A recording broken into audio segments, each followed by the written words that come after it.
Hello नमस्कार, मी Ranjana. Home cook Ranjana channel वरती आपल्या सर्वांचे मनापासून स्वागत आहे. चला तर मग आजच्या रेसिपीला सुरुवात करूया. आज इथे मी ओल्या तुरीच्या शेंगांची दाण्यांची आमटी बनवणार आहे. तर हे बघा, इथे मी दाणे सोलून घेतलेले आहेत पण दाखवण्यासाठी. इथे सर्वांना तुरीचे शेंगा ओल्या हिरव्या माहितीच आहेत. तर ह्या गावाकडे अगदी ताज्या ताज्या तोडून आणून आणि याची आमटी बनवली जाते. अतिशय अप्रतिम चव या आमटीची आहे. पण आता आपल्याकडे शहरामध्ये येईपर्यंत आपल्याला खूप वेळ जातो त्याच्यावरती, तरी सुद्धा अप्रतिम टेस्टी ही आमटी होते आणि हेल्दी सुद्धा आहे. आता सिजनेबल थंडीमध्ये भरपूर साऱ्या प्रमाणामध्ये शेंगा मार्केटला असतात. तर या शेंगांची आमटी इथे मी बनवणार आहे. तर हे दाणे मी सोलून आणि हे भाजून घेतलेले आहेत. हे बघा, छान असे खमंग दाणे सोलून आणि व्यवस्थित साफ करून भाजून घेतलेले आहे. तर ही आमटी बनवण्यासाठी इथे मला लागणार आहे मसाले. तर मसाले नाही म्हणता येणार जास्तीचे, थोडे अगदी प्रमाणामध्ये आहे पण अतिशय छान टेस्टी होते. बऱ्याच प्रकारे ही आमटी बनवल्या जाते, तर आज मी त्यातला एक प्रकार इथे दाखवते. इथे मी हिरवी मिरची घेतलेली आहे, 12 ते 15 ही स्पायसी मिरची आहे. कारण ही 7 जणांची आमटी इथे होणार आहे, म्हणून इथे मिरची जास्त प्रमाणामध्ये घेतलेली आहे. तरी सुद्धा तिखट आपण आपल्या आवडीप्रमाणे घेतलं तरी चालेल. आणि इथे 10-15 घेतलेले आहेत लसणाच्या पाकळ्या, 4 घेतलेले आहेत इथे लवंग, 4 घेतलेले आहेत इथे मी काळी मिरी, आणि 2 टीस्पून घेतलेले आहेत इथे धणे, आणि एक खोबऱ्याचा एवढा असा तुकडा मी इथे भाजून घेतलेला आहे खमंग. आणि इथे वाटणामध्ये आता मला घ्यायची आहे कोथिंबीर, आणि हे मी व्यवस्थित बारीक वाटून घेणार आहे. आणि त्याचबरोबर हे दाणे सुद्धा मला असे एकदम बारीक नाही पण थोडेसे जाडसर असे वाटून घ्यायचे. तर हे वाटण मी तुम्हाला दाखवतेच आहे. ते ह्यामध्ये मी आधी कोथिंबीर घालून घेणार आहे. इथे कोथिंबीर स्वच्छ धुवून घेतलेली आहे, ही या वाटणामध्ये आपल्याला इथे घालायची आहे. हे वाटण आपल्याला बारीक वाटायचंय. इथे मिक्सरच्या भांड्यामध्ये मी आपलं सर्व साहित्य टाकून घेते. या वाटणामध्ये 1 टीस्पून जिरं घालायचं आहे. इथे आपले बारीक वाटण हे बघा तयार झालेलं आहे. आता हे आपल्याला जाडसर दाणे वाटून घ्यायचे. मिक्सरच्या ह्या भांड्यामध्ये आपण आता हे जाडसर दाणे वाटून घेऊ. अगदी आवश्यक असेल तर थोडंसं इथे पाणी घालायचे, अन्यथा हे जाडसरच वाटायचे आपल्याला, तर वाटता येतात. इथे आपले बघा दाणे वाटून झालेले आहेत. एवढे जाडसर आपल्याला हे सर्व दाणे इथे वाटून घ्यायचे आहेत. हे बघा, आहे फिक्की थोडीशी आमटी मला नातेसाठी बनवायची आहे. तर इथे मी 2 टीस्पून घातलेले आहे तेल. इथे आपलं तेल छान गरम झालेले आहे. अगदी टीस्पून इथे घालायचं आहे जिरं, थोडंसं हिंग,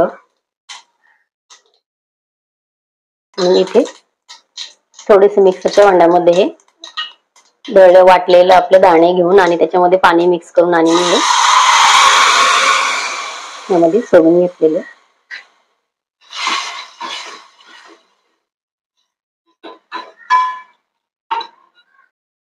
इथे आपल्याला किती पाणी घालायचंय, किती आपल्याला घट्ट पातळ पाहिजे ते करून, आणि इथे आता चवीपुरतं मीठ घालणार आहे, थोडीशी कोथिंबीर घालणार आहे. आणि याला छान एक उकळी आली की आपण हे बाजूला ठेवून आणि आपल्या आमटीला फोडणी घालायची आहे. इथे बघा आपल्या आमटीला छान उकळी आलेली आहे. त्यांनी ओले दाणे आहेत आणि व्यवस्थित भाजलेले, त्याच्यामुळे ह्याला शिजायला वेळ लागत नाही. ते इथे ही आपली आमटी, फिक्की आमटी ही लहान मुलांसाठी तयार झालेली आहे. ते इथे मी गॅस बंद करते. इथे गॅसवरती आपल्याला आमटीला फोडणी घालायची आहे. इथे आपलं पातेलं छान गरम झालेलं आहे. तर इथे आता मी 3 टीस्पून घातलेलं आहे तेल, त्याला गरम होऊ द्यायचंय. इथे आपलं तेल गरम झालेलं आहे. हे वाटण आपलं भाजलेलंच आहे, तरी सुद्धा थोडंसं आपल्याला तेलामध्ये याला परतवायचंय.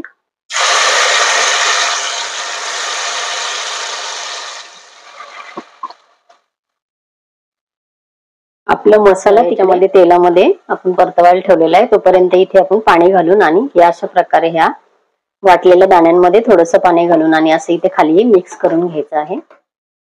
बघा,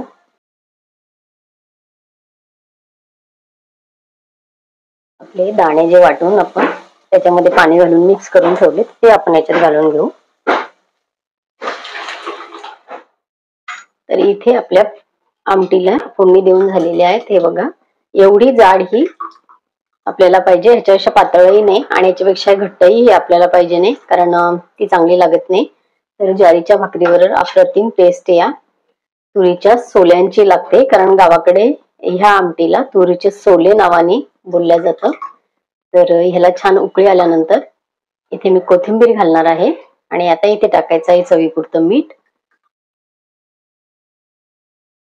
इथे चवीपुरतं मीठ घातलेलं आहे।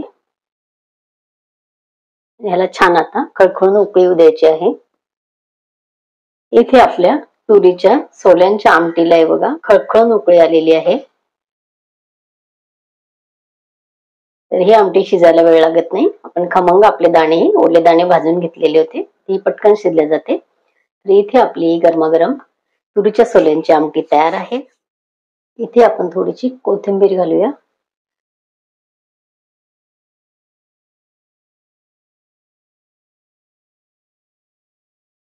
इथे गॅस बंद केला। ज्वारीच्या भाकरी बरोबर मस्त एन्जॉय करता येतो या भाजीचा। इथे आपली सोले खाण्यासाठी रेडी झालेले आहेत। आजची ही तुरीच्या ओल्या दाण्यांपासून बनवलेली आमटी कशी वाटली कमेंट करून सांगायला विसरू नका। भेटूया परत असंच एका छानशा रेसिपी बरोबर उद्या सकाळी 11 वाजता। Bye bye.